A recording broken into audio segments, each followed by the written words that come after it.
Mickey Dice, and you're watching Covalent TV. Outlandish!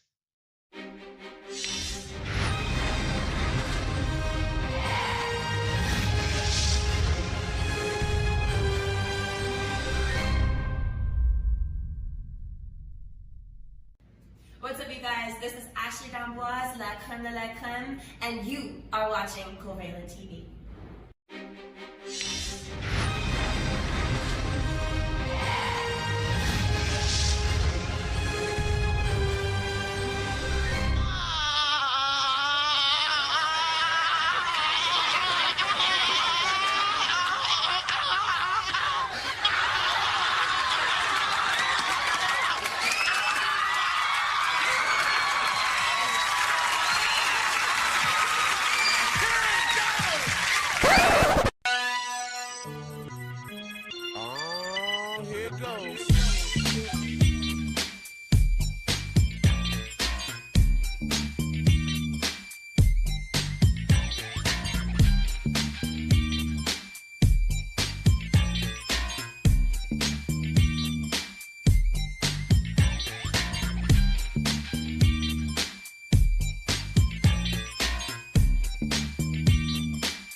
Okay, another Monday Night Raw in the books.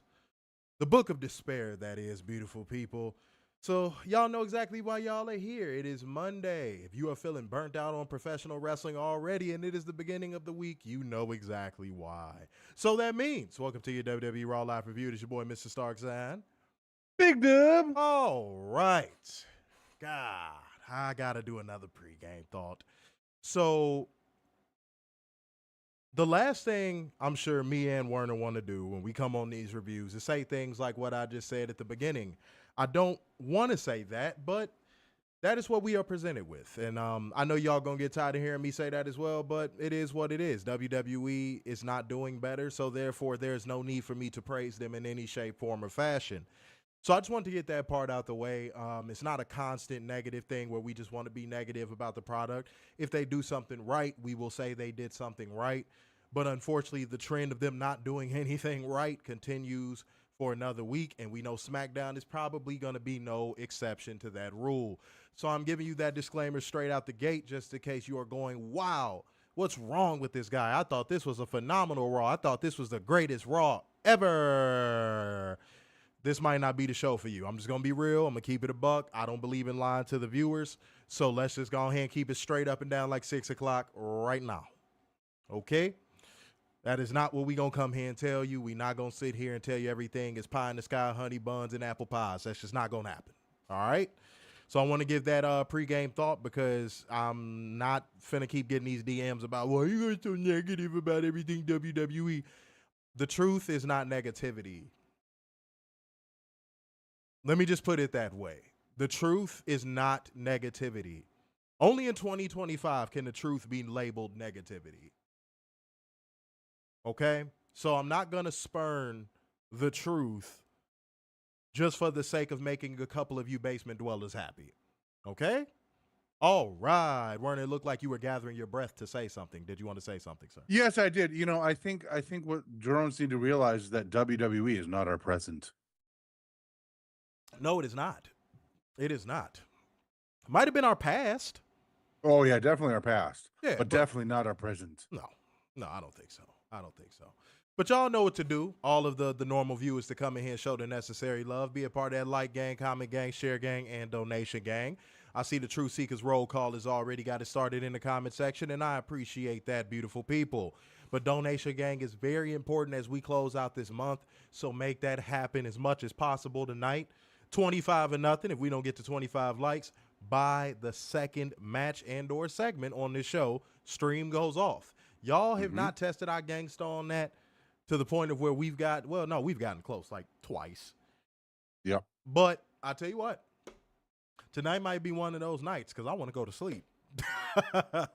So if y'all don't get it to 25, this is really going off. Okay? I'm tired as a motherfucker. All right? Much love to y'all who has shown up, though. We appreciate the people who do show up. It's not an indictment upon you. If you hit the like button, you did your part. It's an indictment on all the people that are too lazy to do it, and they want to make you all suffer. All right? So we appreciate all of the truth seekers that are already in here supporting your boys over here at CovalentTV. It means the world to me and Werner. Mm-hmm. You know what I'm saying? And his mayonnaise stash that I stole from him.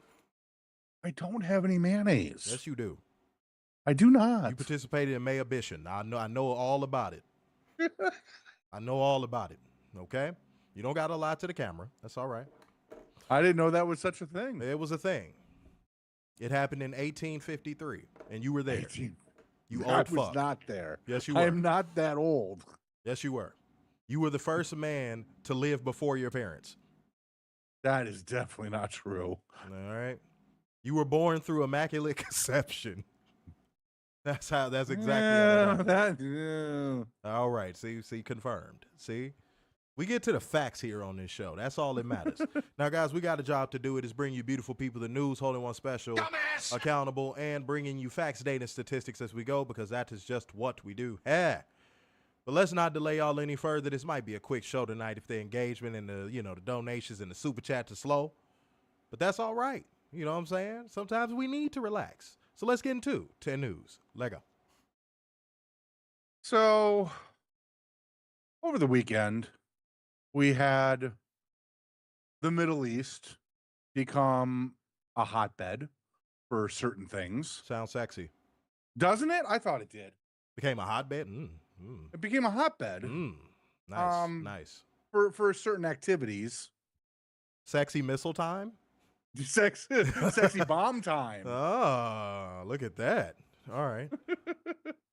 To which, obviously, drones came out in force wanting something to happen. And that is WWE moving Night of Champions out of Saudi Arabia because of the sexy bomb time. WWE has been there for an entire month, almost. And they still have people going in.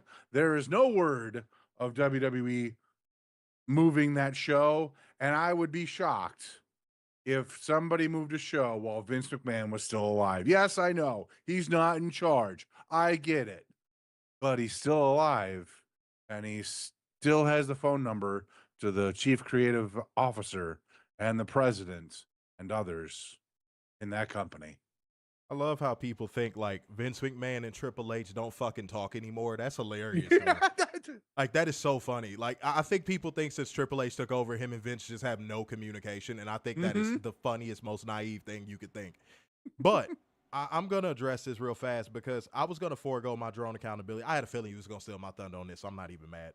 But I was going to forego my drone accountability to speak on this because I actually have a dissenting opinion to what you said. So I am in the vast majority, and drones don't believe that it should be moved. It's actually pro wrestling fans that think it should be moved, and the non-compromised media that think it should be moved. So I don't know where you got that from. But no, seriously, I don't know where you got that from. Like, drones are like, oh, it should go off without a hitch. I don't know why people are so worried about talent safety. Like, that's what the drones are saying. Drones think that it's just no threat whatsoever, even though just last night there were, planes flying over Saudi airway. Like, you see, like, it's so much stuff, and it's so much conflicting information. But count me as a part of the people that believes that WWE is so greedy and so money hungry, which anytime you are money hungry, that means that you are money starved. There's a correlation. There's a correlation between the two. Okay? Anytime that you are money hungry, that means that you are money starved. Okay? I want people to put that phrase in their head and say it back to themselves over and over and over. If WWE was doing so exceedingly well, they would have no problem considering talent safety and moving this event out of Saudi. None. Zero. There would be no issue. It would have I'll go as far as to say, I think it would have already been moved. Yeah. If money wasn't such a pressing thing for WWE, if greed wasn't such a pressing thing for WWE, this event would have already been moved. Let's just be real. Long story short, if WWE had a heart, if WWE cared, this would have already been moved. Now, we have a track record to go off of with WWE when it comes to this. Someone died at one of their wrestling events, and they just went to the next match. Now, am I trying to say, that's why I didn't say the person's name. Am I trying to bring that up shamelessly as a point to dunk on WWE? No, because it's not a dunk. You know why? Because it actually happened. Again, the truth doesn't necessarily equate to negativity and or hating. This happened. There's countless of other events and other scandals that WWE has had that shows you they could give a rat's ass about their talent and or the safety of their talent. If we went through them all, we'd be sitting here for 4 fucking hours. So for all of you people and all of you drones that ran out there today, and it was one person. I'm glad of all people, Meltzer lit this weirdo up. It was one person that was like, why do AEW fans want this pay-per-view to be moved or canceled so bad? I'm like, are you serious? How is this about AEW? And y'all wonder why I find that meme so funny when that person is in the mirror pointing and say, this isn't about AEW, but you get in there and you make it about AEW. That's right. Dude, that's why that meme is so funny to me, because it's so true.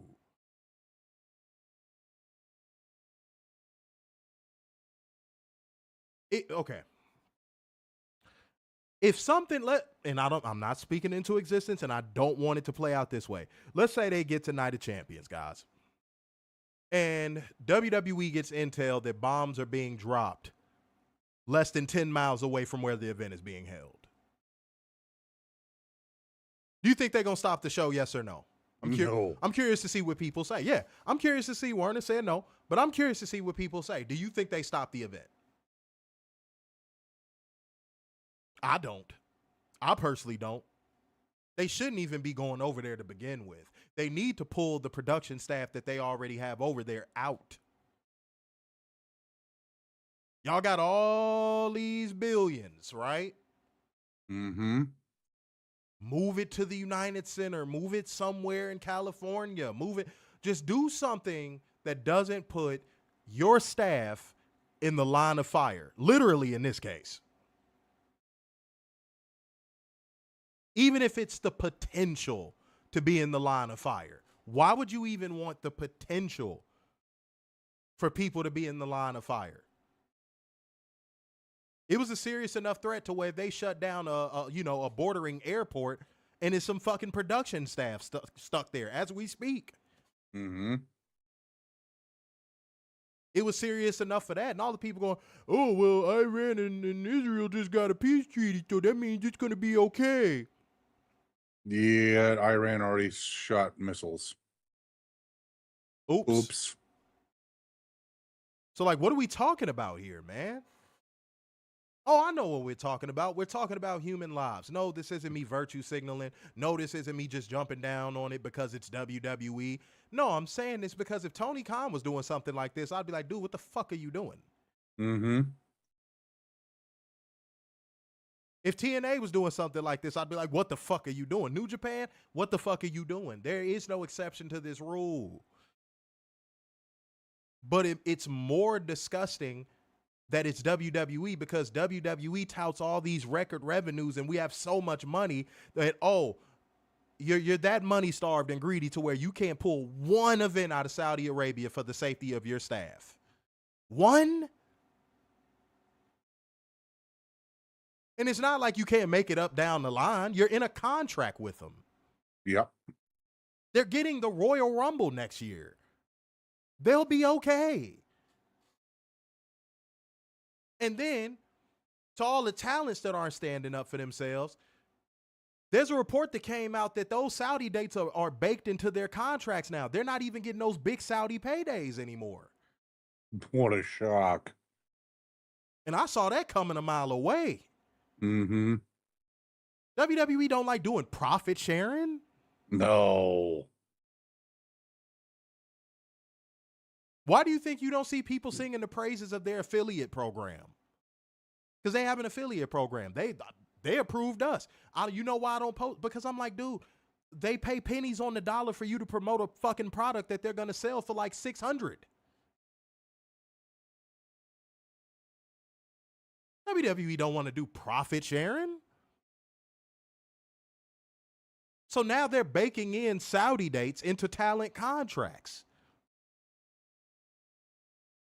So now, WWE talent, I'm also going to put some accountability on you guys. What's stopping y'all from going, look, I'm not getting paid anything extra. I'm not going to go over there and risk my life. You can't fire me.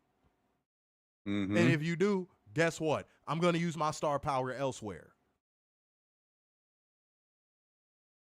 Why are y'all so afraid to stand up to the company? See, I'm putting accountability on everybody. Everybody getting a heaping dose of this accountability. Because no part of this makes any sense to me. From a safety standpoint, logistical standpoint, I could go on. And they even made it a point to like double dose the advertisement of the event tonight. Oh, big time. They quadruple dosed it.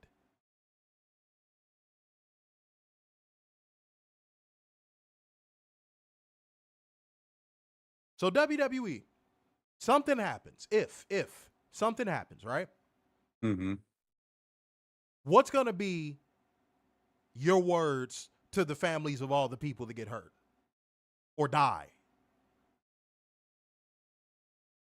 Or is it going to be the old Vince McMahon quote, "The show must go on"? Yeah. Mm-hmm. What's it going to be? Your move. The pressure isn't on the fans, because American WWE fans ain't going to that shit. Mm-mm. The pressure ain't on the fans in this scenario. The pressure is on the talent and the upper brass of the company.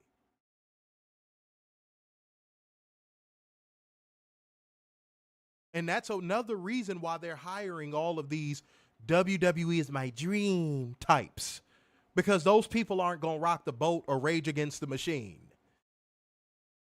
I'll go wherever you want me to go. I'll wear whatever you want me to wear, say whatever you want me to say.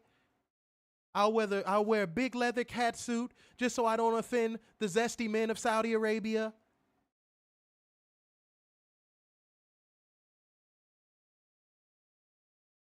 Like, bro, what's going on? I feel like that is the plan until someone gets shot.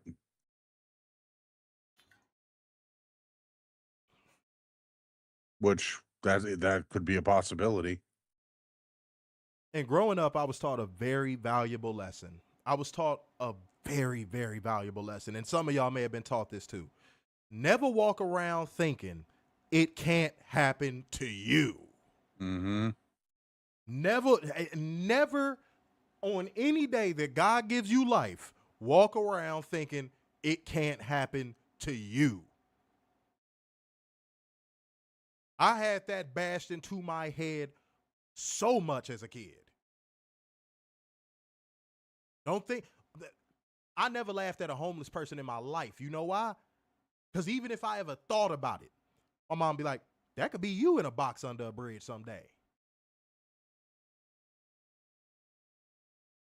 I've never a day in my life laughed at a homeless person, ever.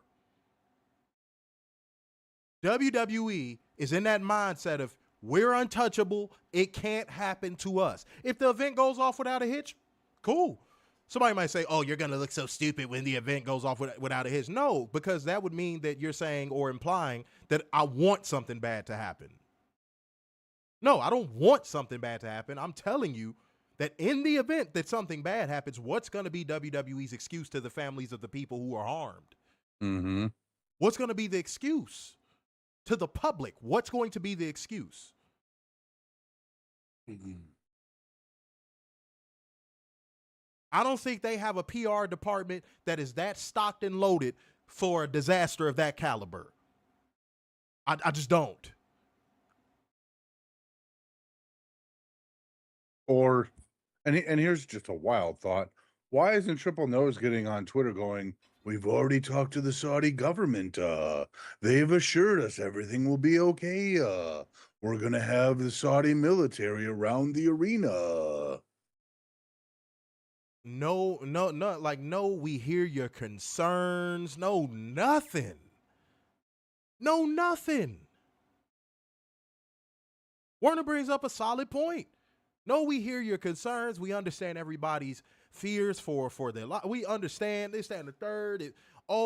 Nothing.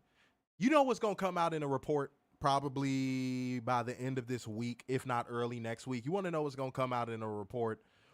WWE gave the talent the option to travel to Saudi Arabia or not. Bullshit. You know the report is coming. You know it's coming. You know that's what they're going to feed to their cheese platter recipient crew. You know it's coming. You know it is.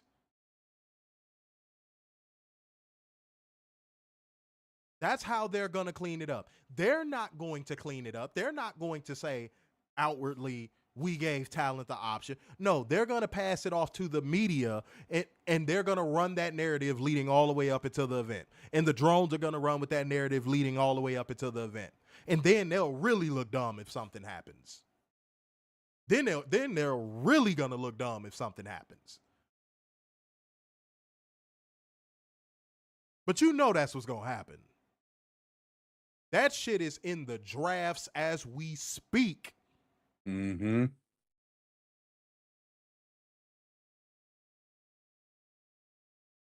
You know what? Actually, I wouldn't be surprised if it got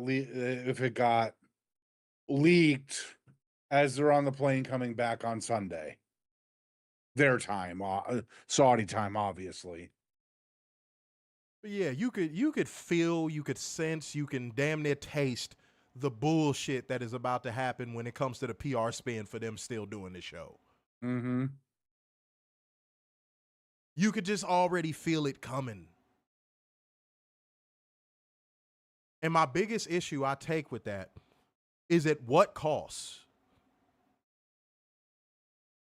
Now, you might go, it's to no cost to WWE because talent trust is at an all-time high. No, talent trust isn't at an all-time high. Talent naivety is at an all-time high. It's a difference. So don't hit me with that, oh, well, talent trust is at an all-time high. WWE is a professional company. I'm sure they gave the talent assurances and blah, blah, blah. No, it's just, again, it's a whole bunch of people back there that WWE is their dream, and they're not going to rock the boat and say, we probably shouldn't go over there. Mm-hmm.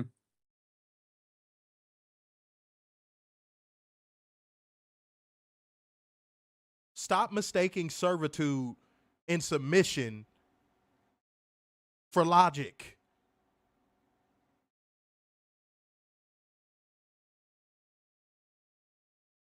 Because the logical thing, again, would be moving the event.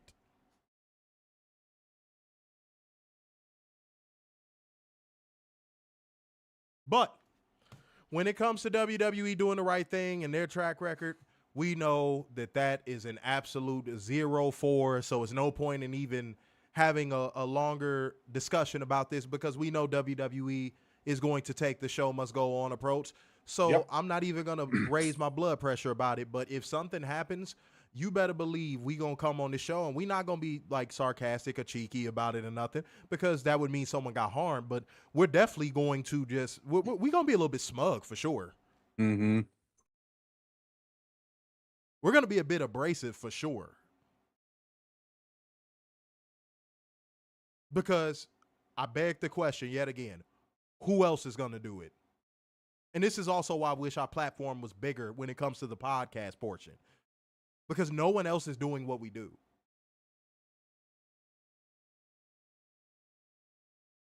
Everyone else is going to go, oh, it's going to be fine. Oh, my God. No one's going to consider the possibilities. And when you're running a company as large as WWE, you always have to consider the possibilities.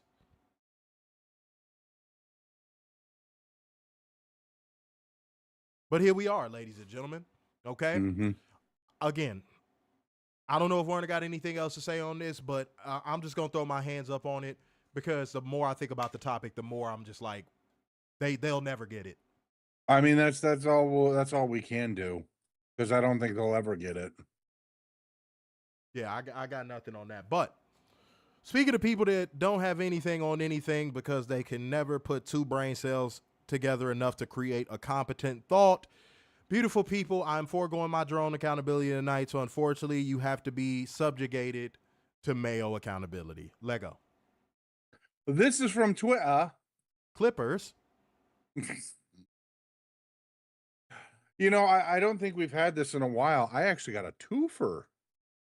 Count to two right now. 1, 2. Good job. Yeah. You know what I'm saying? School. Go ahead. Education. That's right. With a J. That's right. All righty, here we go. Jeffrey 161502262. What the fuck did you just say? What? What? Jeffrey 161502262. That is a textbook drone identifier. Holy shit, that was a drone identifier. Goodness gracious. I think he's a new drone because of how many numbers. Yeah, he has to work his way down. That drone identification number is ridiculous. All right, cadet. Okay, we got you. Man, all right, let's go. Does that come with an orange jumpsuit? Shit. All right, Jeffrey says, and I quote, "How can you honestly say that Tony Storm has the best gimmick in wrestling? Question mark. TK could have all of the WWE stars, and they still would be number 2 because of his horrible booking." Dave Meltzer responded to this and said, if he had all of WWE stars, he'd easily be number 1. Silly to think otherwise. Also, not paying attention to 2025, I see. To which Nanka 38005. There's more? This is the twofer part. Says, and I quote, "I don't believe it, Dave. He's vindictive, and he doesn't forgive, like Vince. Cody would immediately self-sabotage himself out of the company like he did the first time. Tony doesn't listen to the fans when it comes to major booking decisions." Dumbass! He literally changed a person's theme song on the same show because of the fucking reaction to it on social media. Meanwhile, Def Rebel is still employed. And no one's talking about that. None. Dude, fuck. Like, dude. Not only is Def Rebel still in WWE, they got a promotion to do UFC songs now. Dude, why can they never have like a packet of information that backs up these claims?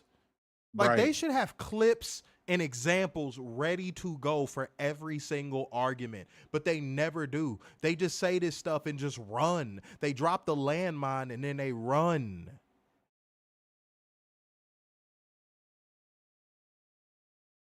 Well,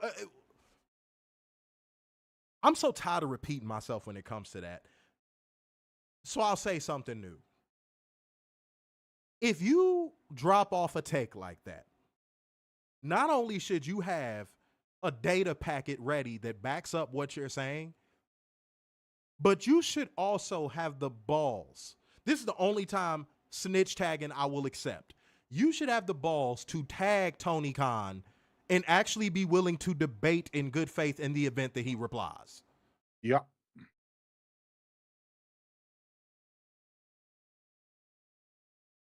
Like, that's what it should be. That's what it should be.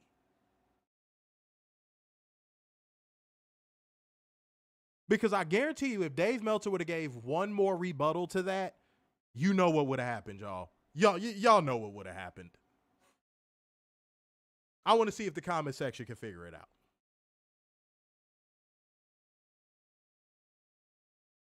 And that's my whole point, dude. Y'all just say stuff and there's no backing to it. None. And y'all know why y'all do that?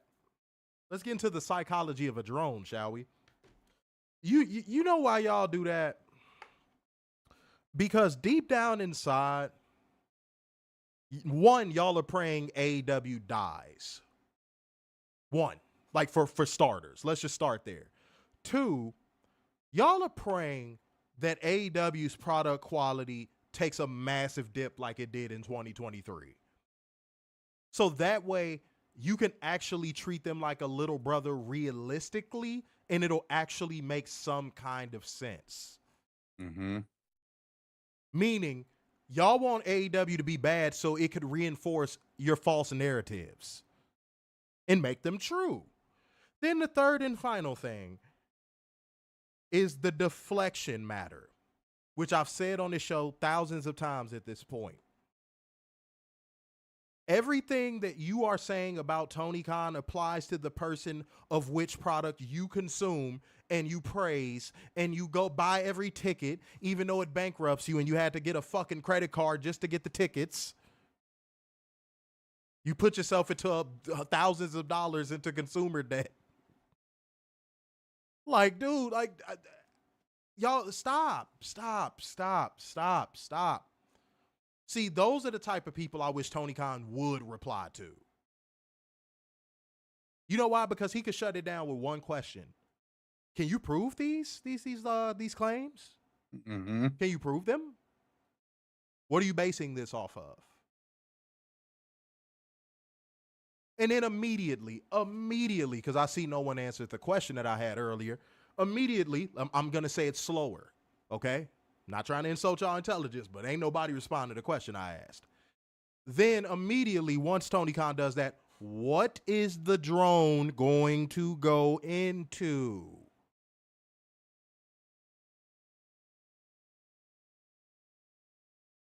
This is why you can't take them seriously, dude. Yeah. You know what Tony should do? Take one of them, and sue him for slander. Oh, that's all it takes. That'll That'll set the standard.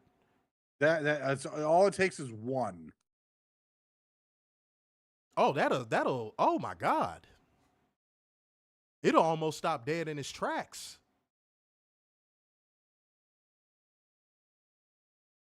I think we've been. Hold on. Wait, Werner. That ain't a new talking point. We've been saying that since like year 3. Mm-hmm. That's all it'll take. Mm-hmm. But we didn't say it about fans. We said it about, because that was back when Eric Bischoff was on his anti-AEW grift kick real hard. We were saying Tony Khan should take Eric Bischoff to court for slander. Like, I know slander is very hard to uphold in court. It is very hard. But dude, there's recorded podcasts of Eric Bischoff slandering Tony Khan. Yep. And Jim Cornette. Raj Giri. Mm-hmm. Like, these are names that, dude, like, just take them to court. It would stop.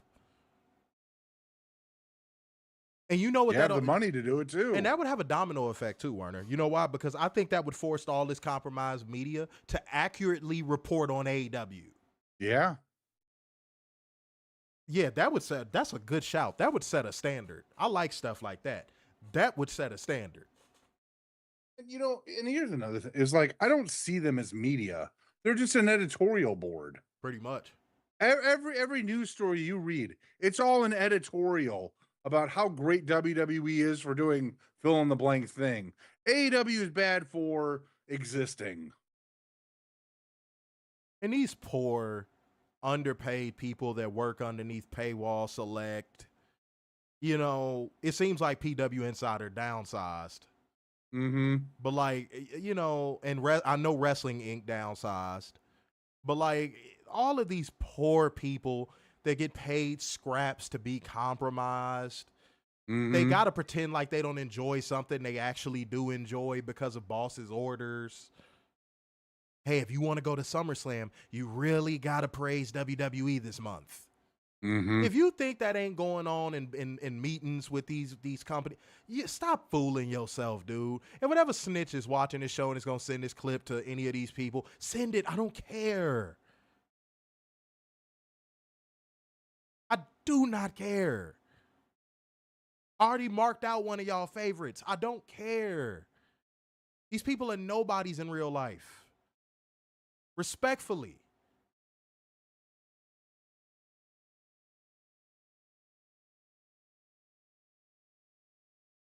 All right.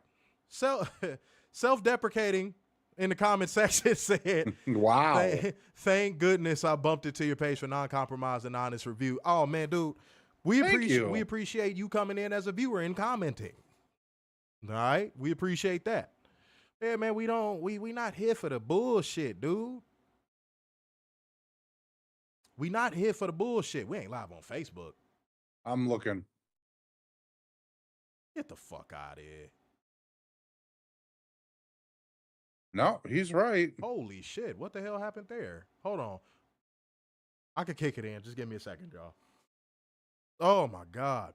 But yeah, no, guys. I can't bear what these poor fucking people that work for these companies have to go through because they have to pretend like they like something that they don't like just so they could go to SummerSlam or go to Royal Rumble or go to WrestleMania. Or it's embarrassing, dude. Hold on, I'm clicking Facebook Live right now, guys.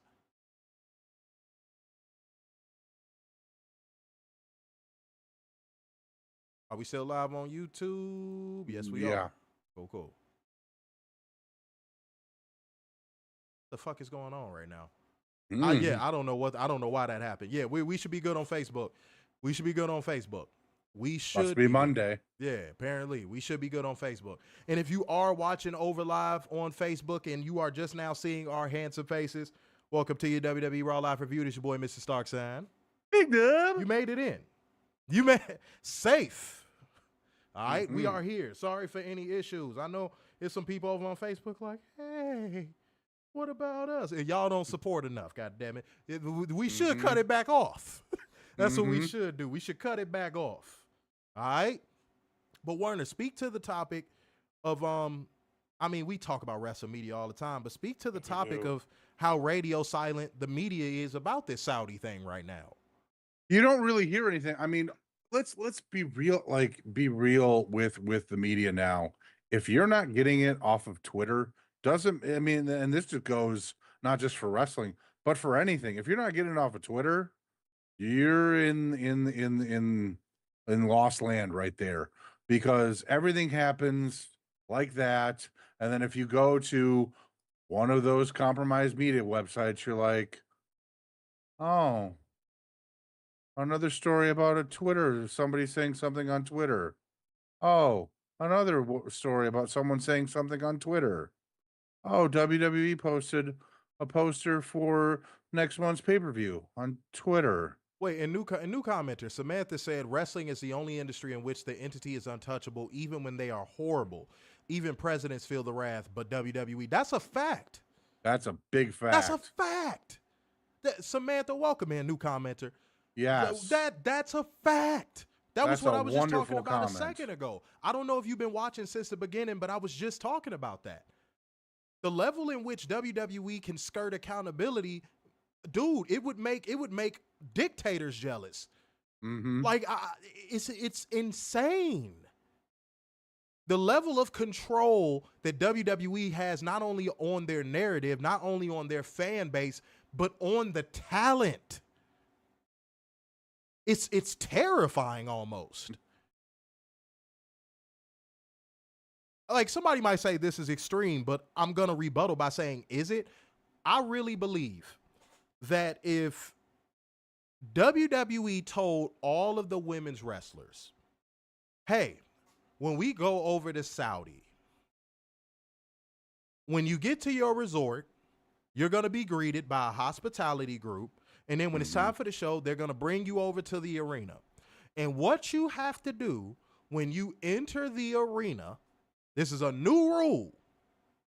You have to be branded with the Riyadh season logo on your skin. Yep. Let's say it's 12 women that traveled. I'm willing to bet at least half of them do it. I'm willing to bet at least half of them do it. Plus, it would make sense with, the Saudi dates being baked into their contracts now. That would. And I'm not being facetious, nor am I being cynical. I firmly believe that. I actually believe that. And I think deep down inside, y'all do too. It's sad, bro. It's really sad. It's embarrassing for everyone involved, including the media that props it up. Mm-hmm. And again, I think we've said this multiple times too. It's state run. WWE, again, we've said it throughout the years. WWE is North Korea. They have state run media. Yes, they're so-called independent, but they prop up everything the state does, which is WWE. Now you have the opposition party, which is AEW. God forbid if we say anything positive about them. But the dark side of state-run media is if you go against it, you could be murdered. And I mean that quite literally. And I mean that quite literally. Like in WWE's case, you're committing career suicide. Yep. Guys, how many times have I said on this show, we would have way more than 17 people in here on YouTube if we were speaking only positively about WWE. We'd have way more people in here than that. Mm-hmm. There's no amount of YouTube promotion you can pay for that would bring in the audience of if you were praising WWE. Adrian Carpenter came through with 10 schmackaroos earlier, said the money is more important than the safety of the employees. Vintage WWE. That's a fact. Yeah. And new commenter Ben B said, went to the Collision last Saturday and Tony Khan came out the end. I shook his hand. He cares about the fans. Also going to Dynamite Collision on Wednesday. There you go, man. What was your fandom background? Like, what did you primarily watch? Like, did you break away from WWE? Did AEW kind of convert you? Like, what was it? And then Adrian Carpenter with 5 schmackaroos said WWE is the envy of every entity. They have total control of the media, like down to the fucking shoestring, bro. Like, it's insane. Me and Werner have both said we've never seen anything like it. Yeah. I don't think we'll ever see anything like this anywhere else.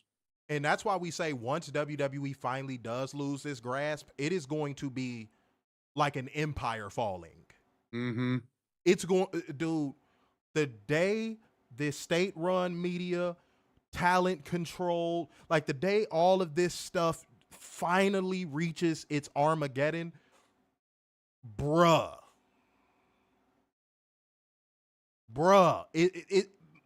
they're gonna die. I think we've been saying that since year one.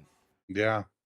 The day that control loosens, like it doesn't even have to stop. The day that control loosens, that's it.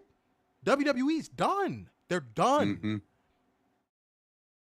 And no one wants to admit that. No one wants to admit that. That's why WWE fans hate AEW's existence so much. Because guess who's going to pick up where WWE falls? Guess who's going to have a chance to rewrite the history books? Ooh, that's a bar. That hit me as I said it. Ooh, shit. No, not that AEW bad. But they are, though. They're going to have Werner, they're going to have the chance to rewrite the history books. Yes, they are.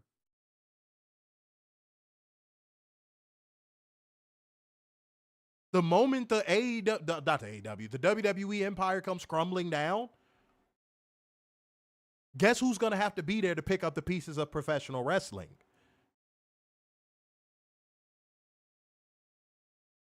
And I think I said on this show, this may sound extreme to some people watching for the first time as well. I said the unaliving rate, if WWE were to die, is going to go up massively in the wrestling community. Because to a lot of people, WWE was their purpose. Yep. These people that sit on the internet 24/7 defending WWE, what would be their purpose if WWE died? I'll wait. I bet there were some people that probably thought, oh, it's extreme for you to say people are going to be jumping out the windows if the stock market collapses. Oops. There was this little thing called the Great Depression where that was happening. Oops. So if you think what I'm saying is so extreme, I need y'all to go check the unaliving rate during the Great Depression. Mm-hmm.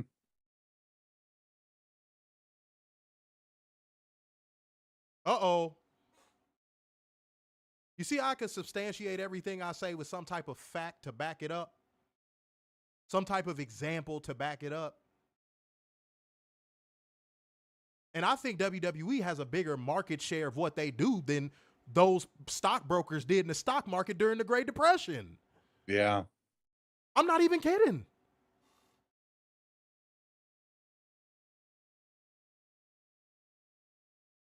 Yeah, it's got to be at least what, 80, 85? Yeah. Those were stockbrokers jumping out the windows. Those weren't even people that owned the companies. Yeah. Come on, dog. Samantha said, but the most spineless are the virtue signaling liberals who will let it slide like Sammy Liberal and CM Chuck. Oh my God, where'd you come from? Bang, bang, bang. Whoa. Bang. Do you know this Samantha person, Werner? No, but I want to. Freak ass. Freaky ass Mayo man. No, it's not like that. I want to put my penis in your mouth.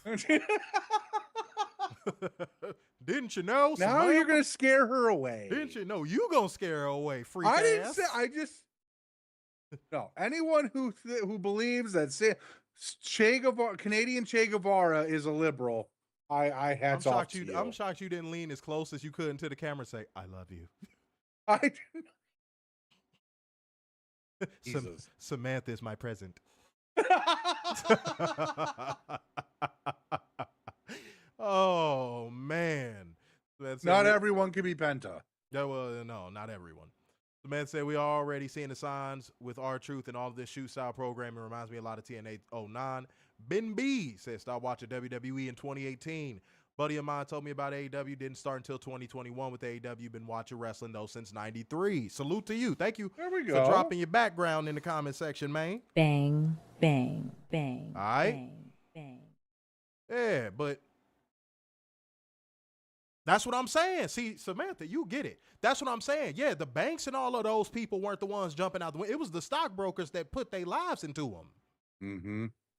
And that's what it's going to be. Those people that worked in the upper brass of WWE, they're going to be fine. They're millionaires and in some people's cases, billionaires, at least asset-wise. It's going to be the fans. It's going to be the talents that are going to be like, oh, God, what do I do? Where do I go? Oh!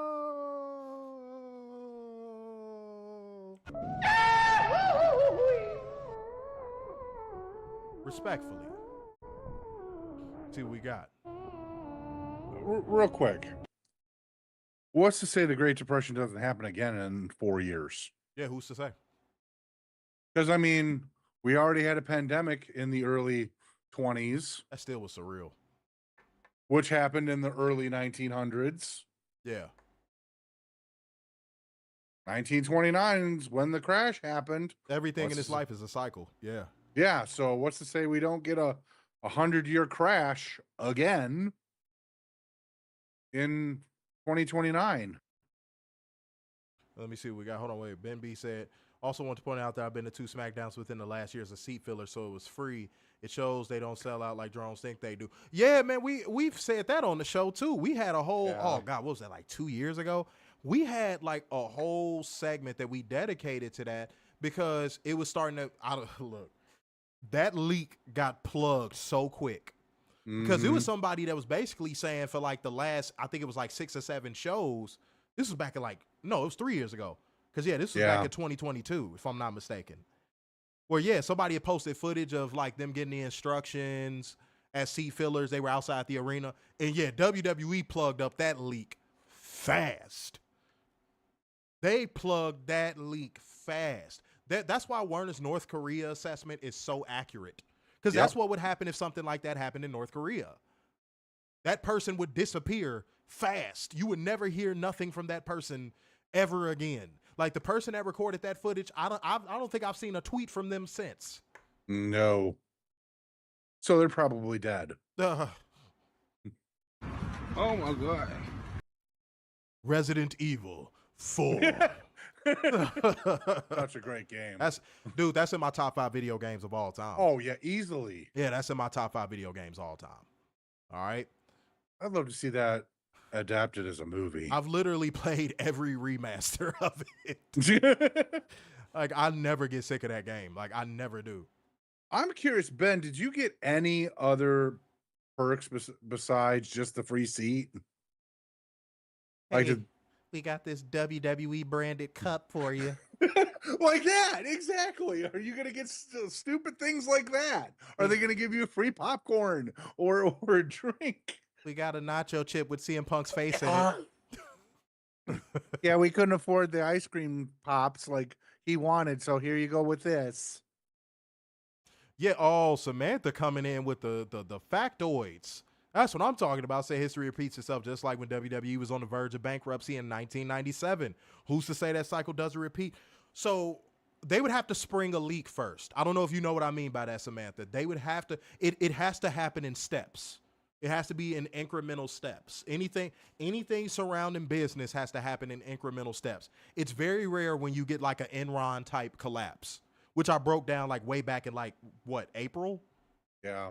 Yeah, that's very rare when you get like that Enron style collapse. That's very rare.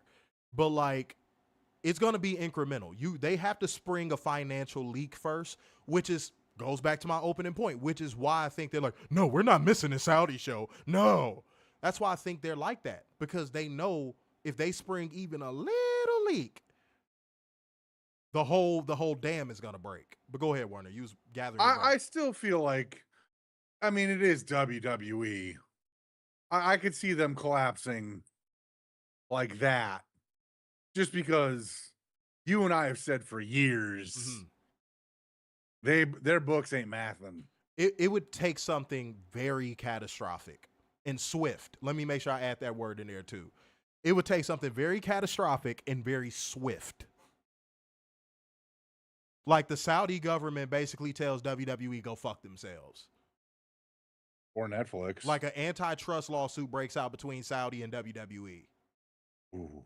Right. Ooh. And you know Saudi had the money to bankroll that lawsuit forever and ever. And ever. Amen. Like, it would take something like that. That's why they're so adamant about these dates. You think they want a breach of contract lawsuit with Saudi? Mm-mm. Do you ask yourself that question? Even if you are a huge WWE fan, do you actually believe WWE wants a breach of contract lawsuit with Saudi? In Saudi. And Saudi ain't gun shy. No. They'll pull the trigger on a lawsuit with the quickness. Like if they even remotely feel like WWE is stepping on their toes. You think they want that? I think y'all all know the answer to that question. Yeah. Hell no. And yeah, no, Netflix giving them the boot. But Warner, here's why I'm not willing to commit to that as that swift justice that they deserve. Because for every fucking, it's like fuck boys. For every woman that dumps them, here come dumb bitch 93 to pick them right back up and put them right back up in position. That's true. Like we can't bank on these networks, dog. Yeah, but outside of Amazon, hypothetically, no one really has fuck you money in the TV space anymore. Yeah, because because of so many failed projects. Mm-hmm. They took the soul out of television. Yep.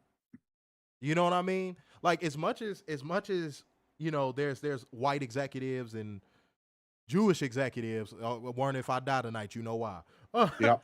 It's so many of them that like they took the soul out of everything. You want to know who has saved the entertainment industry multiple times, and this is verifiable, and you can look it up. Black entertainers. Yeah. The black sitcom block on UPN saved UPN for years. Mm-hmm. What happened as soon as they got rid of that black sitcom block? It became the CW. They rebranded and everything. Yeah. They had to rebrand. And that's when SmackDown first started. They were on UPN because that was a hot network. Dude, the blaxploitation era of movies saved Hollywood. This is verifiable. You can look this up. The Blade movie saved Marvel. Yeah. Every instance in entertainment history, black entertainers have saved the industry. And we know WWE ain't gonna allow that. No.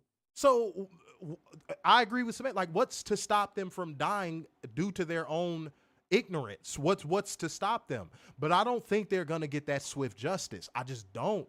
I feel like if they were gonna get that swift justice, it would have happened by now. I think we see a trickle-down effect of failures that lead to WWE's demise. I don't think it's going to be like WWE, we wake up one morning, WWE's gone. I think they'd sell to Saudi before that happened. Yeah.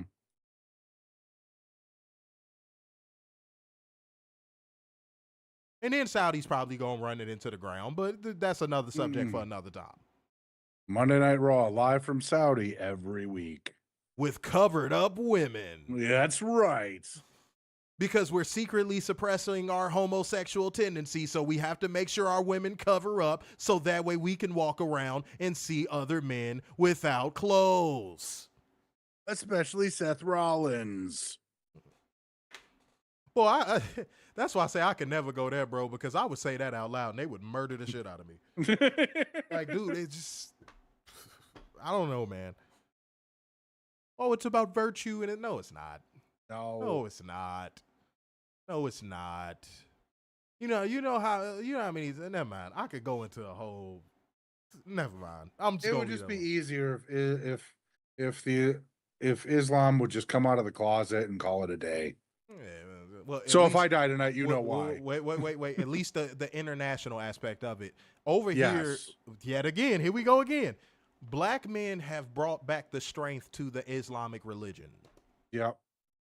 Like, I'm in Chicago. The Honorable Minister Louis Farrakhan is literally like less than a mile from me. Really? Yeah. And he always preaches about masculinity. Anytime you see any of those Islamics, those guys come out of there, those Muslim guys come out of there, you like, oh, those dudes are legit. Mm-hmm. So Samantha says she's been watching wrestling since 95. Said Wow. when I was 5 years old, but been to WWE show just once. Turned out to be my last WrestleMania 29. It sucked. Oh, man. Biggest show of the year, and it just killed her. Xavier No said, more events for her. Xavier said, wait for it. Yeah, for real. Yeah, Minister Farrakhan ain't that far from me, dude. Like, he's really not. Wait, isn't Xavier in Chicago too? I think so. I don't know. I'm not going to be doxxed, okay? Jesus Christ. All right, guys, we've talked enough. It's time to get into the show that we were never going to, Raw, sponsored by Trojan. It is time to get into Monday Night Raw. The show in O-H-I-O. Fuck Columbus, Ohio. Well, Michigan likes Columbus, Ohio. They cheered it. No. They cheered it on Friday. No. They cheered for Alexa Bliss. Bro, they specifically popped when he said Columbus. You are in denial. Sir, I need you to get that kayak out of Denial River and get back on land, sir. No. God damn. You lying bastard. Okay, they did. No. I told you to go back and watch it. From Columbus, Ohio. Yeah! And Werner was like, yay, I'm from there. No. I'm on the air. That's exactly what Werner said. All right. the show would open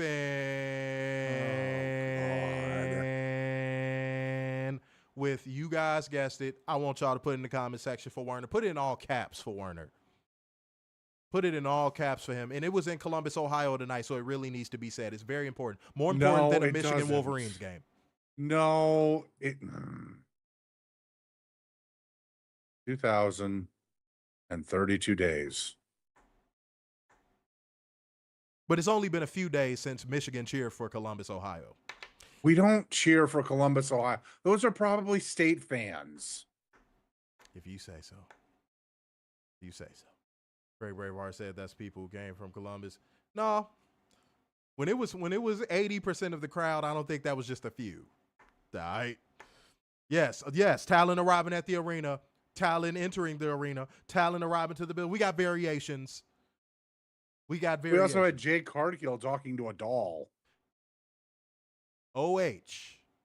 No. Don't try to change the subject. She talked to a fucking doll. IO. She talked to a fucking doll. Why is Jade Cargill talking to a fucking doll? Because you could do anything you want that is magical in Columbus that you can't do in Michigan. There's nothing magical there. All right? So you can only talk to dolls in Ohio. Okay, that's nice to know. I'll remember that. The next time Ohio State beats Michigan? That's never going to happen. What do you mean? It's never. That's so never it's just never going to happen again. It's never. I have been told it's never happening again. Sure. Okay. All right, Werner. You know what? I'm gonna let you breathe. So take one deep breath for the show. That was a deep breath for Werner. What you just saw right there, that was a deep breath. Him breathing through his nose is him taking a deep breath, okay?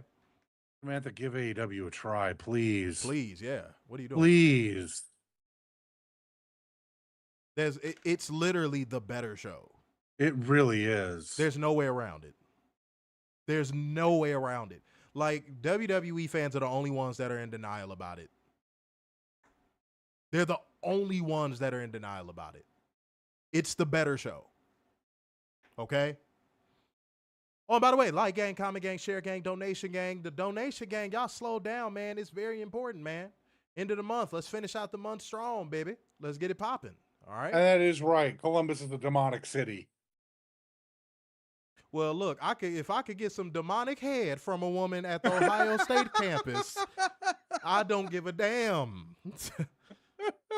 That girl could start crawling on the ceiling for all I give a shit. All right? Can she make an O with her mouth? Can she OHIO with her mouth? Otay? You know what I'm saying? Not okay. Otay? Shit. All right. But Seth Rollins, Paul Zessman, and the LeBron Breakers kicked off the show, heading to the ring for an opening promo. Seth Rollins would come out there and say, dude, he cuts the same promo every week. This is Bloodline 3.0. Bloodline 3.0. Get excited, kids. New version of the Bloodline. Dog, he came out there and said the same shit he says every damn week. Oh my God. Like, okay. Y'all want to get it? Let's get it. He's claimed that he was responsible for Roman Reigns, that CM Punk was only back because WWE wanted to milk Rollins' hate for him. That doesn't make sense. No. At the time of his arrival, CM Punk was a bigger star than you. Mm-hmm. That doesn't even make sense from a kayfabe or non-kayfabe standpoint. Why would the company have a vendetta against you? So apparently you have the power to get Sami Zayn title shots on SmackDown, but the company hates you so much that they brought CM Punk back. Yes. Try it. No.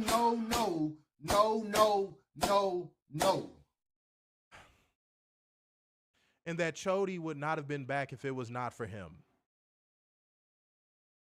Mm-hmm. Then this next line. I wanted to cut the TV off. I wanted to exercise the Kendrick Lamar act and turn the TV off. Was when Seth Rollins said, he claimed that there are champions like John Cena and Gunther who believe that they're at the top of the business, but ultimately Rollins is the end game.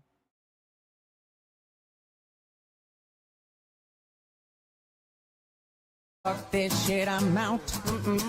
Fuck this shit, I'm out. No thanks. Don't mind me. I'ma just grab my stuff and leave. Excuse me, please. Fuck this shit, I'm out. Nope. Fuck this shit, I'm out. Alright then. I don't know what the fuck just happened, but I don't really care. I'ma get the fuck up out of here. This shit, I'm out. 5-10 years ago. That sounds about right, right? Mm-hmm. He was champion for 5-6 months at a time, right? Mm-hmm. Mm-hmm. That makes no fucking sense if you've only been champion 5 or 6 months at a time. Dude. Like Punk has had a longer title reign. Cena's had a longer title reign. I'm sure Orton's had close to a longer title reign than him. Goldberg, well, we all know about Goldberg. Werner, that line would have only made sense if he was still with the Authority and holding the WWE Championship and United States Championship simultaneously. Yeah.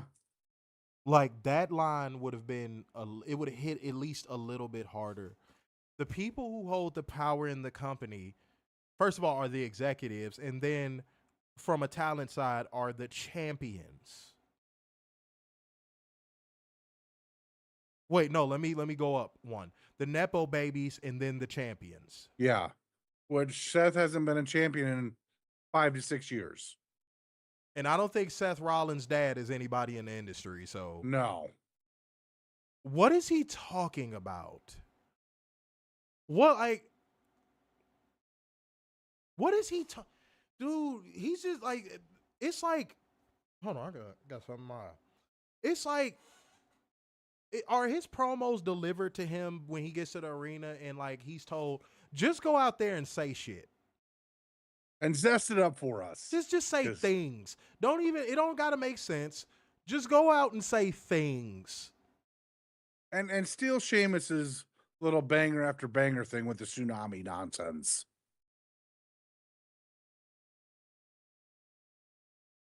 And this was called by the WWE faithful a quality microphone performance. Yes.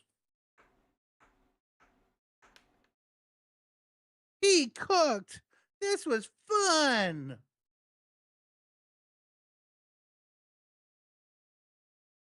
Moving on. They would get into a match with the LeBron Breaker and Penta. Present. Yes. WWE is his present. Is his present. And so is a spear out of the air to be pinned 1, 2, 3 by the ice cold LeBron Breaker. Because that is his present. This was a spot fest of a match. If AEW booked a match of this style, they would be absolutely vilified. Mm-hmm. Penta, where WWE is what? Present. Both you and your brother, which is to no surprise of me and Werner, look like the biggest dummies for signing with this company. Well, his brother's on the bench right now. I don't know what he did. I guess losing to El Grande Americano gets you benched for a few months. And then Rollins after the match would be like, yeah, stay out of my business. Listen to my theme song because I can't get over that. Dude, if you took Seth Rollins' theme song away from him, he would come out to no reaction every week like a majority of the roster. Exactly. Like, I stand on that firmly.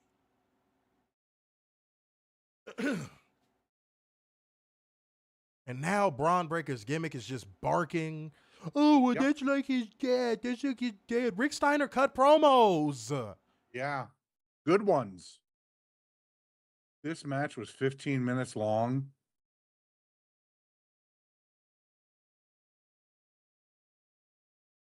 Speak on it. You know, ever since WWE and Netflix started this little nonsense, I don't know if anyone else has noticed this, but it's driving me up a fucking wall. Why does every match get 2 commercial breaks? 2. I don't get it. The quality of match is not there. Now, if I got AEW Penta and an Unleashed Braun Breaker, sure, go 15 minutes. Let's see what they can really do out there in an untethered match from creative. But no, I got to sit through, 9 minutes of commercials so I can watch trash for 15 fucking minutes. Dude, these Netflix got to make their money back on this. We know they're gonna opt out in year 5, dude. They're trying to recoup whatever they can off of this god awful deal they made. No, I get that. But you could have made this match a one commercial break match. It did not need to go 2 commercial breaks. Say that to the Netflix executive's face, Warner. And you know what they're gonna do? They're gonna press a button on a radio and it's gonna play doo doo doo doo doo doo doo doo doo doo. Money, money, money, money, money. You won't be seeing it, bro. I'm telling you what's gonna happen. I know, but they're not gonna see it. They're gonna look you clean in your face and tell you we need that advertisement money. I don't know how WWE is a draw in the advertisement world. I really don't. Especially considering their demographic is known as the dumbest and least educated, and also they make the least. And aren't they in their mid-50s and 60s? And Warner, you remember how fast the AEW crowd demographic got swept under the rug once it was pretty much put out there that not only did our AEW fans smarter, not only do they have a higher level of education, right, they make more money. That shit got swept under. You saw that factoid get dropped and swept under the rug almost instantaneously. Right. Now it's like you don't see anyone ever bring it up anymore. Respectfully. And I saw a comment I actually did want to read, guys. By the way, like gang, comment gang, share gang, donation gang, run all of those things up. Beautiful people. Run them all up. Appreciate y'all being in the building. Okay? But Catherine says Seth did have a point. Every time he mentioned something, the crowd did it just like the sheep that they are. Yeah, but that's moot. And I'm going to tell you why that's a moot point. Because we know the WWE audience. Why do you think we call them drones? He don't get brownie points for that. That's like picking on the scrawny kid in school. You don't get brownie points for that. You don't get brownie points for that. We know they're weak. And they're imbeciles and they're sheep. We knew this though. Now, if WWE fans were way more harsh on the product and he did that and they played along, that would have been impressive. Like I'm talking about them pre-pandemic crowds, like them 2019 crowds. Well, they only got 3,900 for the day after the Royal Rumble. Yeah, like them pre-pandemic crowds. Oh, they were tough. I think 2018 and 2019 WWE was shaking in their boots a little bit. But then that's why you guys are the authority. We'll listen to you now. Yeah, they was shook. And Triple H had to deliver that line after he said that bullshit. Oh, I'm going to get on the internet and tell my friend Mark, and we're going to... You remember that? Yeah. They made Triple Nose, of all people, have to swallow his words. But that crowd is gone, and most of that crowd... at least a portion of that crowd that left are watching AEW now. That's what I think. If you're asking me who do I think makes up a majority of AEW's viewership, I think it's those 2018 and 2019 WWE fans that say, fuck this product. Yeah. And then it's a mixture of people that are like, man, I want a product that's different from WWE. I ain't watched wrestling since WCW died. So I think it's a mixture of like those two crowds. All right. Marlo came through with the 5 schmackaroos on the super chat saying Penta, Ray, and Aleister Black got to be the 3 biggest dumbasses. I said on Friday's review that like for the first time ever, which I always have decorum, but for the first time ever, when Aleister Black came out there and this whole match got thrown out, I said to the TV, I was like, look at this dumbass. Look at him. Mm-hmm. Look at this fucking dummy. Look at this idiot. And now I guess, and you know what? Now what? I guess I'm going to start doing it more. I think I'm going to start doing it more. Saying that WWE is Penta's president? No, that I'm Cornholio. Am I? No, I ain't going to say it.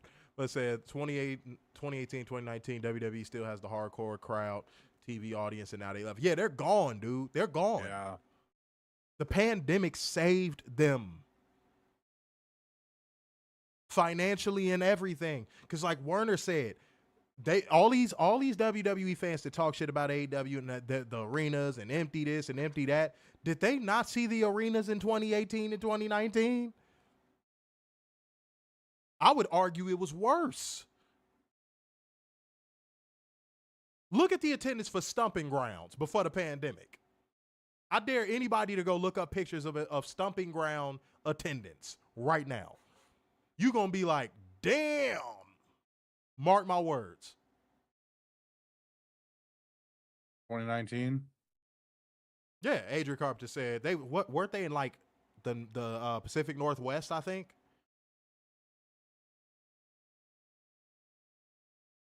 They were in a small arena. You see what we got. Huh? Yeah, no, I don't feel sorry for the Lucha Brothers. Yeah, they let that bald dildo looking motherfucker Conan tell them what to do, and they went along with it. So hey, what can you do? They didn't want to act like grown men, so now they being treated like children. No simpy, as Scott Steiner once said. Allegedly, it was 6,000 in attendance. Bullshit. That's why I said allegedly. That was back before WrestleTix was around. Tacoma. Mm-hmm. Tacoma. There you go. I knew it was in the Pacific Northwest. Yeah. Oh, God. Yeah, look at pictures from the arena for that show. I'm looking at the card. That card was awful. That card was awful. Becky versus Lacey. Kevin and Sammy taking on the New Day. Wait, can we get that verified, Warner? Because you going off track.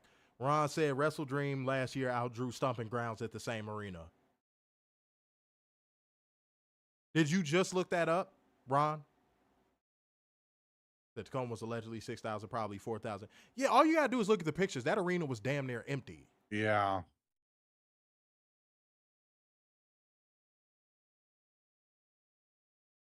I think Andrade is going to be released, Miguel. I think Andrade is going to inevitably be released.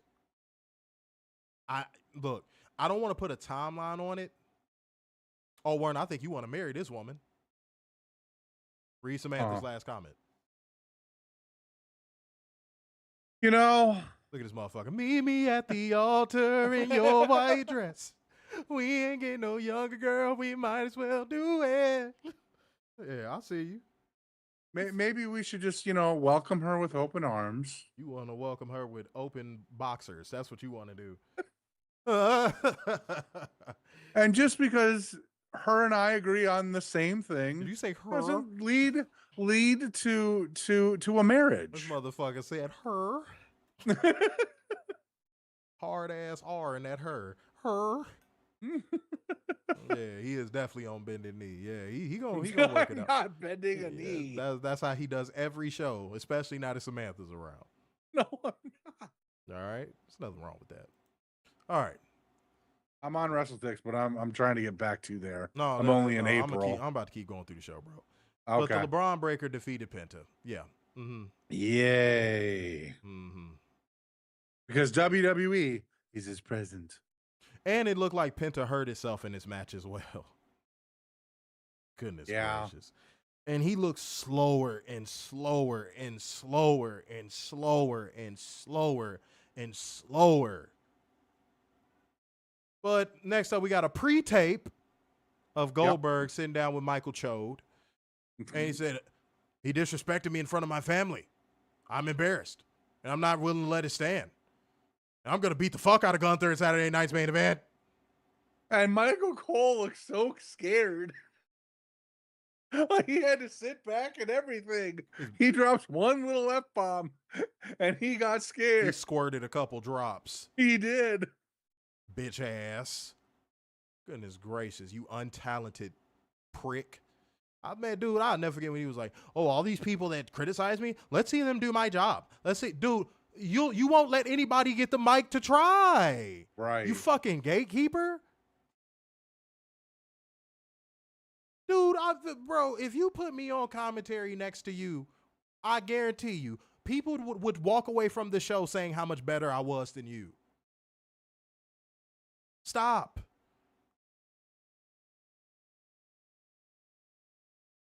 Come on, man. Like, what, dude, whatever.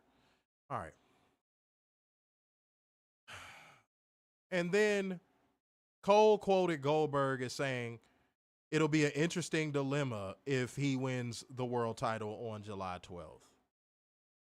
So he's winning the world title. Dude, like, way to give it away. Yeah. Way to give it away. Goodness gracious me. Oh, if that Gunther Goldberg match goes longer than like 3 minutes, it's going to be a disaster. It's going to be a disaster.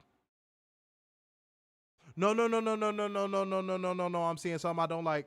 No. Andrade next to Jade, Cargill should be on that list of if WWE screws them over and they end up out of the company, Tony Khan should not pick up the phone for them. Yep.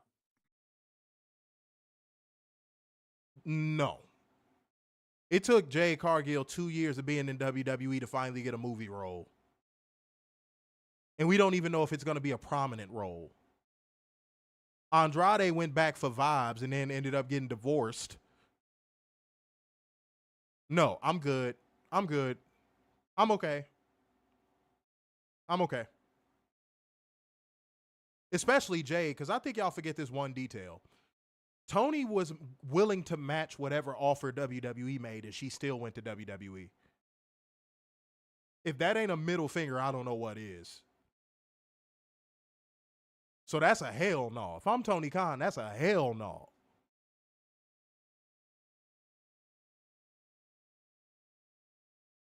All right, let's keep it going.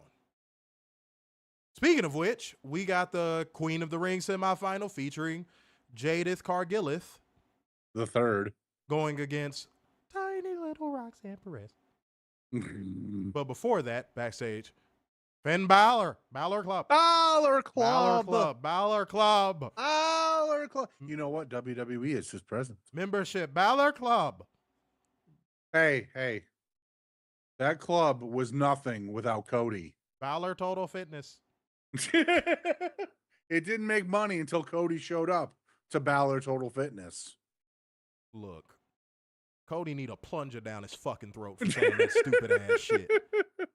Goodness gracious, get that shit out of his gullet. All right, but 8,045. Oh, damn, it did. Wow, look at that. But Balor Total Fitness attempted to rally the remaining members of the Judgment Day following the unfortunate news that Liv Morgan will require. Does no one's phone work? No. No one could FaceTime Liv Morgan? No.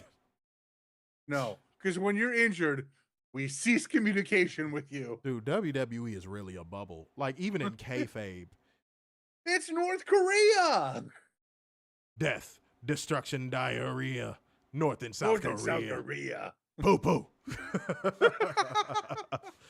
All right, but God damn it. Roxanne Perez is also on the receiving end of Balor Total Fitness motivational efforts, squared off with Jadith Cargillith.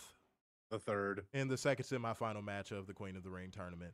And guys, we would just get a Roxanne Perez carry job that would end up with Jade Cargill winning with the Jaded. Surprise, surprise. This was such an awkward match. Dude, it was a Roxanne. First of all, she don't have to put on the red light. Second of all, no, she doesn't. no, Ever. no.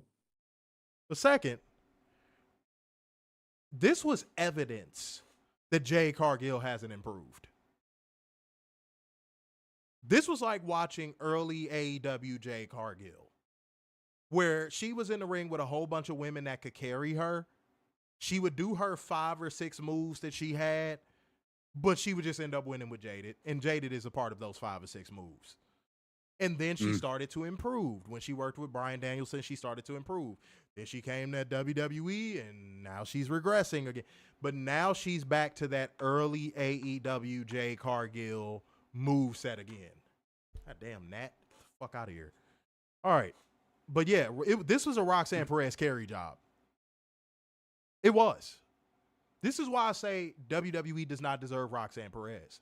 Yep. They don't.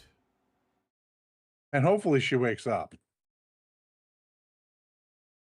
Dude, this was, man, look, I'm going to start calling matches like this firefighter matches. Roxanne carried Jade out of the burning building. I mean, goodness gracious. And it was so glaring. It wasn't even like, oh, you reaching. No, Jade held her own. No, she didn't. No. It was like watching early AEW Jade. Yeah. Pump kick. Yeah, she was copying Charlotte. It was all just punk kick, punk kick, punk kick, punk kick, punk kick, Choke punk slam kick. where she randomly licked her. Yeah, that was bizarre. definitely AEW Jade Cargill right there. Yeah. Like it just somebody stop me when I fucking lie, bro. And then all the taunting.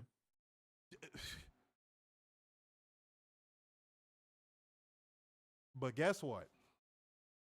We got to watch Asuka try to carry Jade to a good match in Saudi. Oh. They come out there and they face off on the stage. Whatever. Okay.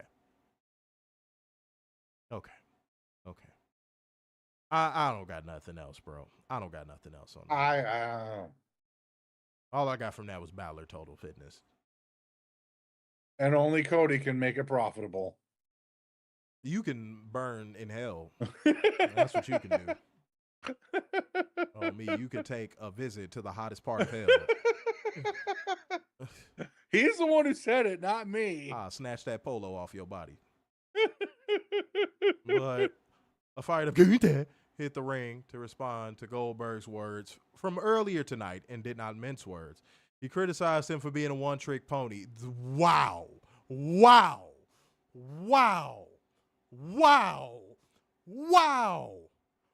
Hot meat kettle. Holy shit.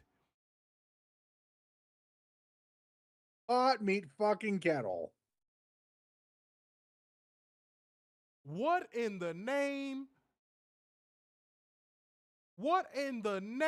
of a wolf calling a husky a dog is going on here?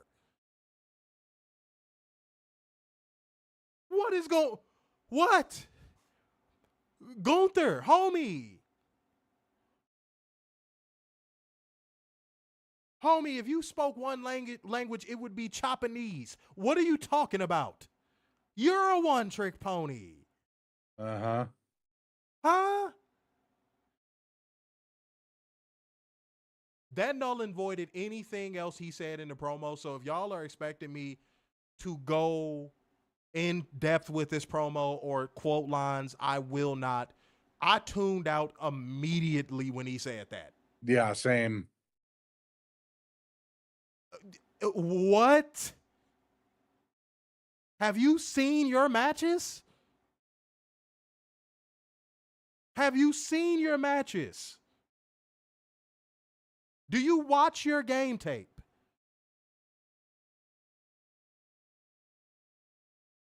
Why should I? I'm the ring general.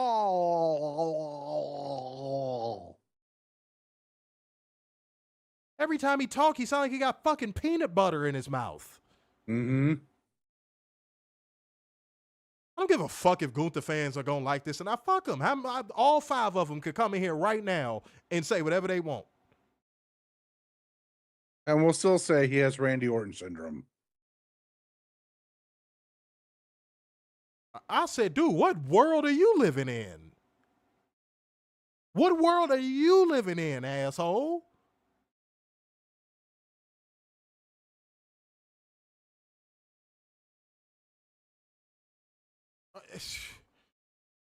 Woo, buddy. Okay. I'm going to read a couple comments out of generosity. Eric said, Jay spent most of the match chasing Roxanne around the ring. That was the dynamic they were going for in the match. And yet and still, Roxanne still out-wrestled her. Yeah. Yet and still.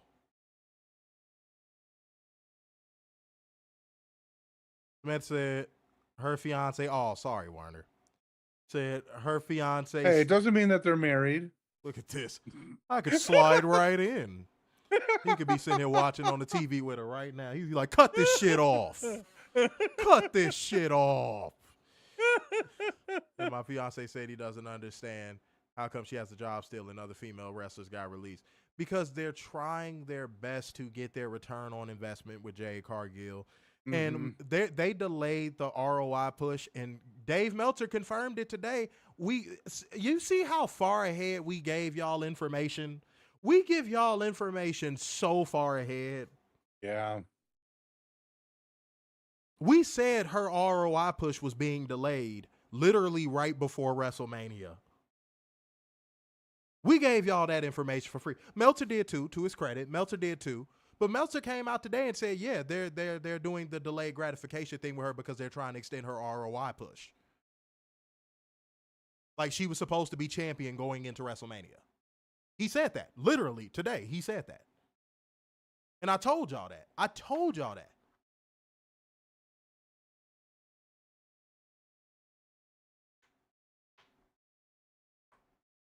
I told y'all that, like what, right after the Rumble?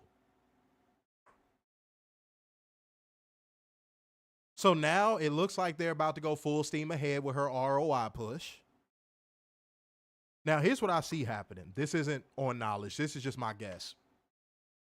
I could see Jade winning Queen of the Ring, winning her match at SummerSlam, Naomi cashing in and winning the belt off of her.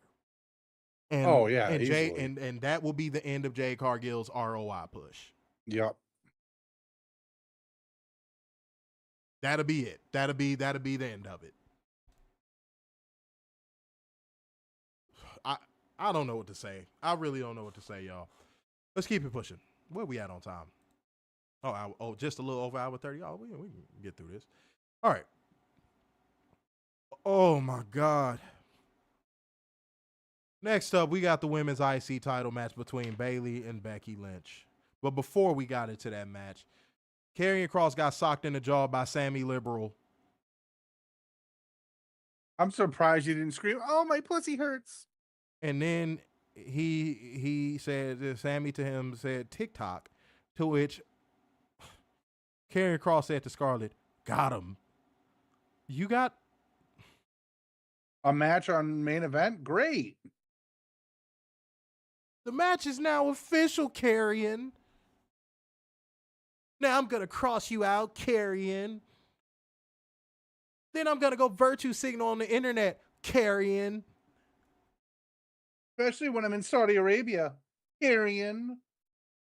Give me a fucking knife. Give me a fucking knife.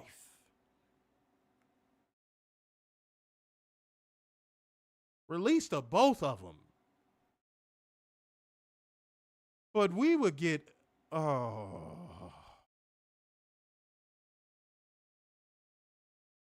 gonna get through this. Now, Werner, you are taking it after this because I can't do it no more. I always reach a point with these WWE shows where I'm just like, I can't keep reading my notes. We would get a match so boring that the moon started to hurl towards the earth because it was just like, take me out of my misery that I'm even in proximity to it. Bayley versus Becky Lynch. And guess what? The match wouldn't even matter because Lyra Valkyria, the baby face, would cost Bayley the match. And now we're probably going to get a triple threat at Evolution 2 with Bayley, Lyra, and Becky. Mm-hmm. So that way Becky doesn't have to be pinned to Right. lose the title.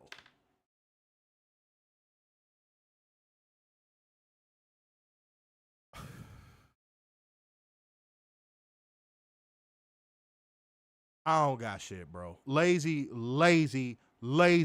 failure.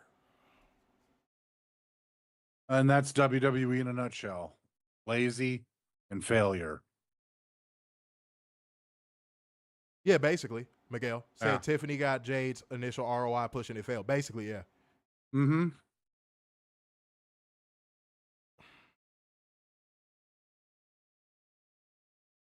I guess back from break, Chad Gable told Ivy Nile that she was her favorite student. C had Goblet spoke. C had Goblet. We got Yes. C had Goblet on this show. Yes. Whoa. Trash. Trash. I wonder what happened to El Grande Americano. C had Goblet.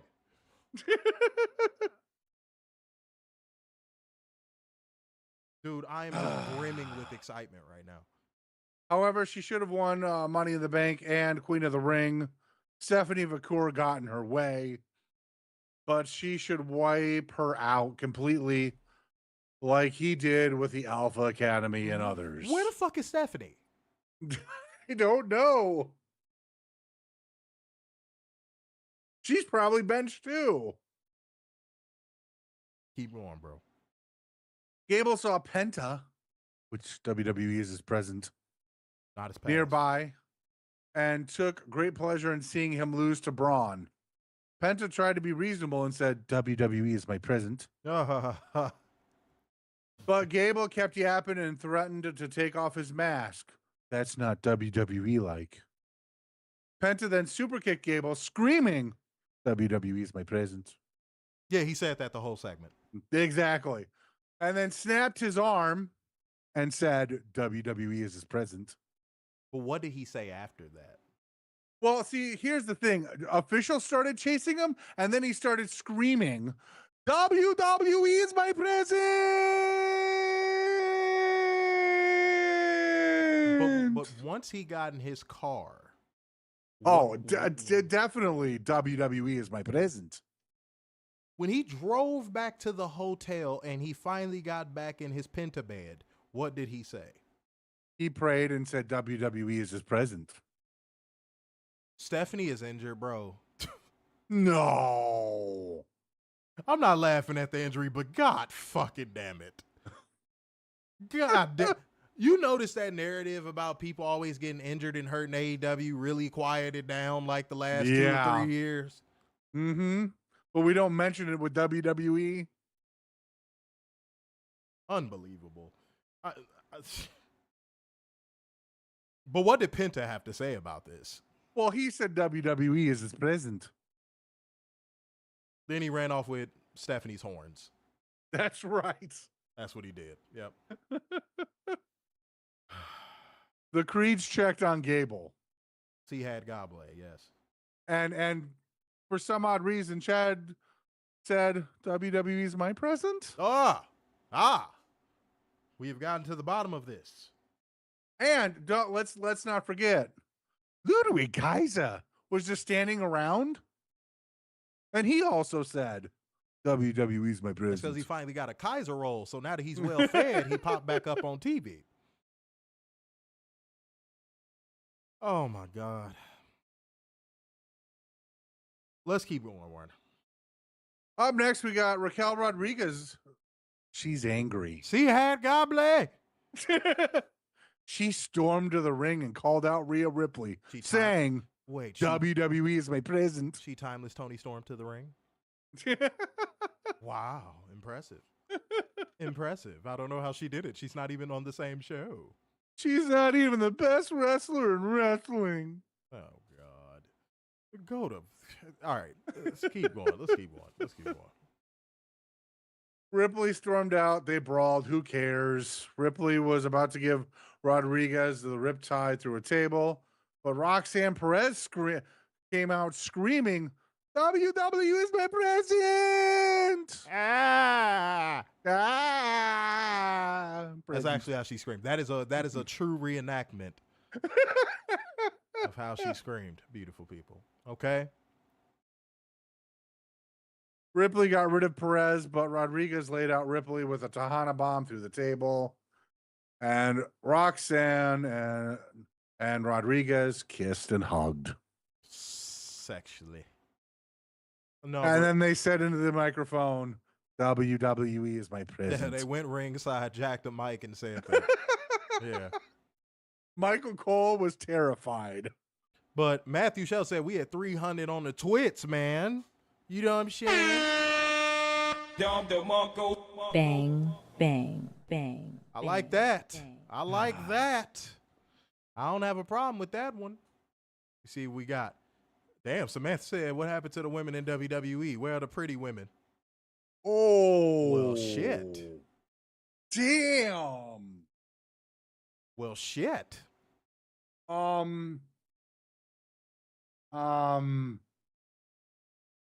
Check out every Wednesday on TBS at 8:00. You might find some of those women. And you might want to drizzle them in honey. Why not? Warren, I swear to God, I saw that face. What the fuck?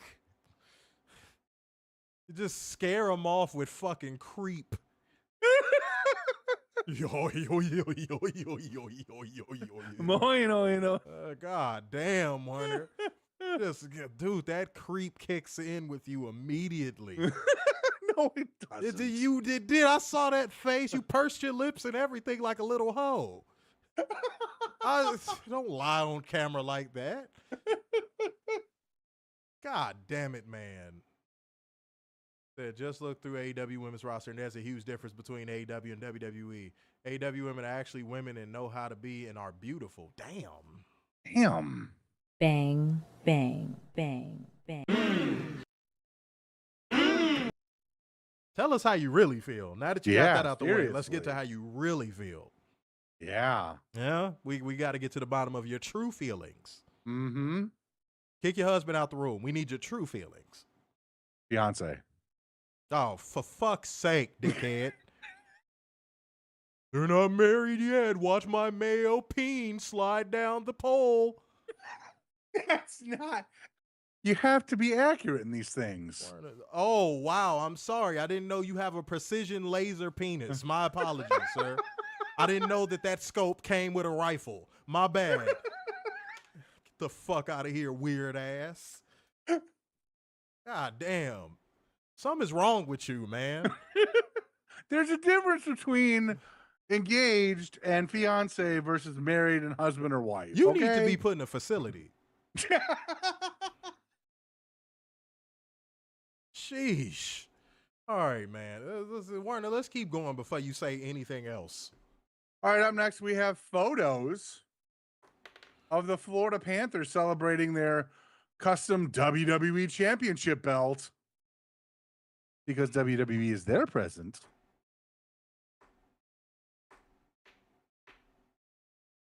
Give me a knife. Up next we got Kathy Kelly. Mm-hmm. You want your baby back ribs? Bitch, keep reading. Oh, well, my baby back, baby. God damn. She interviewed Asuka. Io Sky joined and was excited for Asuka because they may finally get to meet in the ring like they talked about in Damage Control. Asuka said that they weren't in Damage Control anymore and that she would see her at SummerSlam. Sky said she'd be ready because WWE is a present. That's right. Company-wide edict. Yep. Everyone must know. WWE is my present. Yeah, there you go. Go ahead. Rhea Ripley barged into Adam Pearson's office and offered a street fight against Rodriguez, and she accepted. So at Night of Champions, remember that name, Night of Champions. We have Rhea Ripley taking on Raquel Rodriguez in a non-title match. Isn't it just like one title match on this card at this point? Yeah, pretty much. God bless America. You really couldn't just call this King of the Ring? Or King and Queen of the Ring, whatever, like last year? No, because nonsense is my present. That's right. That's also a WWE edict. Oh my God. Let's finish the show, man. Damn. All righty. Up next, we have a nothing video package of John Cena versus CM Punk. After that, we are now at the main fucking event. Thank you, God. We have the King of the Ring semifinal match of the Yeet Man and the revisionist historian. Who fucking cares? This match was terrible. Terrible. They all screamed, WWE is my present. Yeet. Oh, WWE is my present. Yeet. And I've never noticed the sheer amount of subliminal programming that WWE does with their audience. Don't laugh when I say this, y'all. I have never noticed when Jey Uso makes his entrance on the Tron that overhangs the arena, the scoreboard Tron overhangs the arena. It is literally a graphic where it's just pumping a zoom of yeet back and forth, back and forth, back and forth. I never, in big fucking blue letters, I've never noticed that until tonight. So that lends so much credibility to what me and Werner have said, where it's like the WWE audience reacts like they're a live studio audience, and there's applause signs and boo signs and sing signs. And there was literally the word yeet in big, bold blue letters at the top of the arena pumping back and forth in a graphic. And I'm like, is this like, am I really seeing this? Am I really saying they can't? Well, to be fair, they can't put up a Titantron with his wrestling highlights. But good. Well, no, because why do that when you could do that for Shawn Michaels? Warner, you still not over that, bro? No, I'm not. I don't care if he has it blocked or anything. You got to let it go, man. You got to worst let it go. executive in WWE. Well, second worst executive in WWE history. Warner, you got to let it go, man. I'm not gonna let it go. Can't hold hatred in your heart like that. I still hate him for SummerSlam '97. Because hatred is his present. That's right. Yeah, definitely Chody and Cokedu. So that the match, dude, that audience chanting "This is awesome." I know Cody Rhodes was on that match selling, and he was like, "Oh, I love it here. I don't even have to be worth a damn at anything I do, and this audience is still gonna cheer me. This is so great." Mediocrity. I can just is go my through present. the motions. Yeah, it's dude, and no one tries, and even yet and still, this audience is just this is awesome. This is awesome. Shove it up your fucking ass. -10, unless you got to the result. Did you get to the result? Hurry up and get to the result. Cody Rhodes won, lol. Because who didn't see that coming? You remember, and I remember hearing this from fucking what's his name? Graves. He was like, I loved how the King of the Ring has evolved from it used to be all about endurance. Now it's just about seeing who's the best. You remember when the King of the Ring actually meant a damn thing when you won it because you knew you were moving up to the main event? Yeah, it was a stepping stone. Why are we having two former world champions, one being a 15-time or 14-timer, and the revisionist historian himself in the main event final? This is where Bron should be right now. You know what? How about this? This should be Bron and Jacob's spot right now. You want to shock and awe the WWE? You have Bron Breakker and Jacob Fatu in the final in Saudi Arabia. But no, we got to have Cody Rhodes and Randy I'm here Orton. That's basically what he is these days. Yeah. But no, Oh, wait, we're not going to do shock and awe like that in WWE. Wait, so Tony would have the balls to do it. Werner got to touch on a point before we ended this stream, so I'm gonna touch on this point right here that Adrian Carpenter just said, because I was getting ready to say something similar. He said drones are devaluing the "This Is Awesome" chant. It doesn't mean shit anymore. That's my biggest issue with the chant at this point. It has no value, and it doesn't. And I guarantee you, WWE fans will blame the chant not having value anymore on every other fan but themselves. So, like, let's say it does finally, that narrative does get pushed that fans need to stop chanting "This is awesome," so on and so forth. You know who WWE fans are going to put it on? It's all AEW's fault. Yep. They ruin everything. Yep. Even though they're the ones that devalued it. Even though they're the ones that made you never want to hear "This Is Awesome" chant again, they're going to, when they finally do discard the "This Is Awesome" chant, they're going to blame it on the IWC. All wrestling fans made the chant bad. No. It was you, WWE fans, because somebody could do a vertical suplex in minute 1 of the match, and y'all are, "This is awesome." Give it a rest. Or 25 suplexes or super kicks in a row. And they still kick out.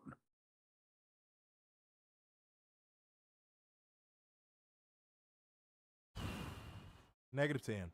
No moment. -10, no moment. Okay. Clear the air. Fellas, another message for the fellas. Do not take disrespect from no woman. I don't care. Look, I don't give a damn if you head over heels for this. I don't give a damn if this girl can do a back bend while sucking your shit. Don't take no disrespect from no woman. Show her who's boss and keep it pushing. And if she don't want to get on your program, you keep it pushing. And that's what I want to clear the air on. It is not a crime to ask questions. It is not a crime to ask questions in your relationship. It's not a crime to ask questions when you're at a grocery store. It is not a crime to ask questions in a meeting at work. It is not a crime to ask questions, because if you ask questions, you might learn something. That's what I want to clear the air on. Man said, I'm waiting for another Rikishi rant. Always looking up to these motherfuckers staring at each other. Fuck Triple H and fuck Rikishi. Respectfully, though, yeah. Seeing a lot of -10s. Yeah, I do. Yeah, you could. Yeah, they could be watching him doing a drug test, and they're like, "This is awesome. Yeah. He should pee more." Like, Yeah. bro, it's and they gonna pass it off on pro wrestling fans of why that chant doesn't mean anything anymore. I could see it coming a mile away. Well, actually, it was AEW fans that made that chant not mean anything. I could feel that shit coming. But remember, I said it, by the way, guys. All right, y'all. Well, it's time for us to get up out of here, man. We spent a good portion of the time, almost 2 hours with y'all.